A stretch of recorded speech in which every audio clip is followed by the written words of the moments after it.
So, a few days ago, I posted a video discussing a recently posted article by mainstream media outlet Bleacher Report, where they discussed a few major trade ideas that could potentially prevent the Lakers from repeating as champions, and for the most part, it was an enjoyable video that got mostly a good response from you guys as well. And then not long after they posted that, yet another article was posted discussing Blockbuster trades that could happen at the deadline. So once again, we're going to be discussing them in this video. We'll be going over whether or not they're realistic or reasonable, how they would impact the teams involved, and who would win the trades if they were to go down. Before we start though, it turns out about 67% of you watching right now aren't even subscribed to the channel, so please, if you enjoy the content, consider hitting the subscribe button, as not only does it help out a ton, but I would also very much appreciate it. Now with that being said, let's begin.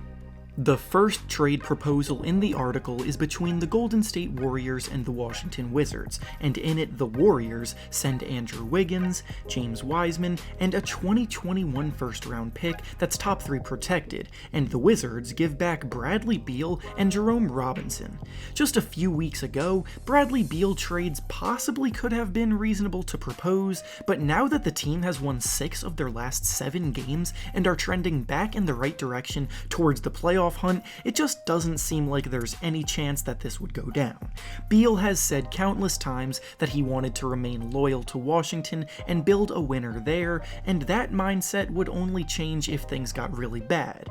But now that they're winning again, they're only 2 games back of a playoff play-in spot, and with half the season remaining, there's still plenty of time for them to make up that ground. For the sake of this video though, let's pretend that the trade actually does happen. Who wins? Well, in my view, it's easily the Warriors. Sure, Andrew Wiggins is playing tremendous basketball on both ends of the floor for his standard, and his defense has definitely improved a ton, and James Wiseman has a ton of untapped potential inside of that 7'1" frame of his, but the Warriors' goal is to remain in contention for as long as they have Steph Curry at the top of his game, and adding a player leading the NBA in scoring right now like Beal is to play alongside him, especially with Klay Thompson out, could potentially make them one of the best teams in the West this year, and when Klay comes back next year, it certainly would. The reason they kept their draft pick last year to take Wiseman, and the reason they acquired Andrew Wiggins, was more than likely to look to flip them at some point for a top talent,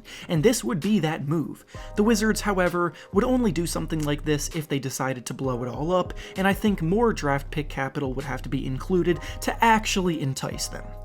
The next trade proposed in the article was between the Miami Heat and the Indiana Pacers, and in it the Heat send Tyler Herro, Kelly Olynyk, and a 2025 first-round pick that's top 8 protected, and the Pacers send back Miles Turner. The idea here is Indiana dealing Turner with his value at potentially an all-time high and cashing in on a player that's viewed by many as an incredibly promising scorer and shot creator that Tyler Herro is seen as. Miles Turner has been one of the best rim protectors in the NBA this year, leading the way in blocked shots, and when he's on the court for the Pacers, the team plays exceptionally well both by the numbers and the eye test. But when he shares the court with teammate and borderline all-star Domantas Sabonis, things get worse for the Pacers, which isn't exactly ideal for their 2 best players to pair together. They don't necessarily need to pick between the 2 of them, but that conversation seems to be had somewhat regularly now.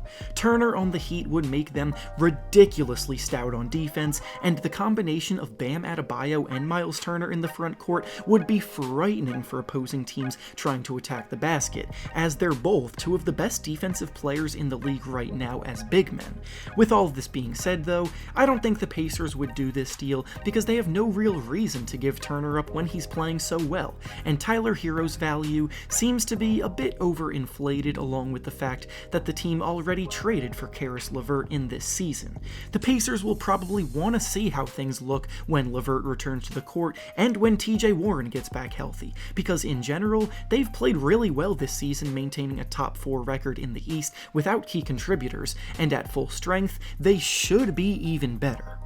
The next trade proposed in the article is actually a 3-team trade, and the full details will be on the screen, but the meat of it features Nikola Vucevic going to the Celtics, Daniel Theis going to the Knicks, and 2 first-round picks going the way of the Magic. Vucevic is playing the best basketball of his life this year, but unfortunately, the Magic have been hit hard by injuries and their season is going in the wrong direction. Even at full strength, most people recognize that the ceiling of the Magic team isn't exactly that high, with their best probably being a lower-seeded playoff team, and they might have to shift their focus more towards the future soon. And if that happens, Vucevic could definitely be on the trade block. Vucevic even signed a team-friendly contract when he probably could have signed a max contract somewhere, so it makes him even easier to trade. But the thing is, his price tag is going to be high, and by high, I mean a lot more than just 2 first-round picks. He's a center that gives you 24 points and 12 rebounds per game. He's a very strong passer of the basketball for a player at that position. He stretches the floor and is comfortable both inside and out, shooting 40% from 3, and his skill will be sought after on the open market if he were to become available.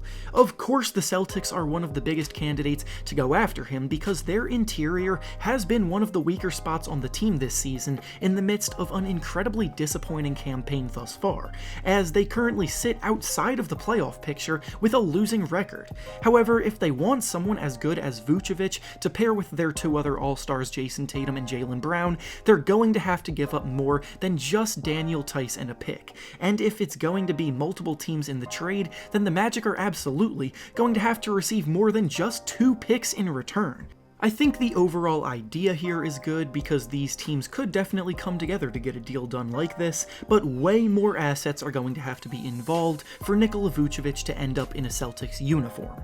And finally, the last proposal in the article was between the Denver Nuggets and the Chicago Bulls, and in it the Nuggets trade Gary Harris, Bull, RJ Hampton, an unprotected 2021 first-round pick, and swap rights with Denver on 2022 and 2024 first-round picks in exchange for Zach Lavine. The Nuggets have an MVP-caliber player in Nikola Jokic playing at a truly elite level, and he's consistently come through in the playoffs for them too. But as currently constructed, I'm not sure the Nuggets are built to make another deep playoff run, especially with how many other Western Conference teams around them have improved so much. Going out and getting another All-Star caliber player is something that has been suggested for the Nuggets countless times, and this offer they're proposing to the Bulls is about as good as it would get, but the Bulls are rolling right now, and the timing is just not right to pull a trigger on something like this. Lavine is having what is easily the best season of his career for the Bulls, and they're, for the first time in a while,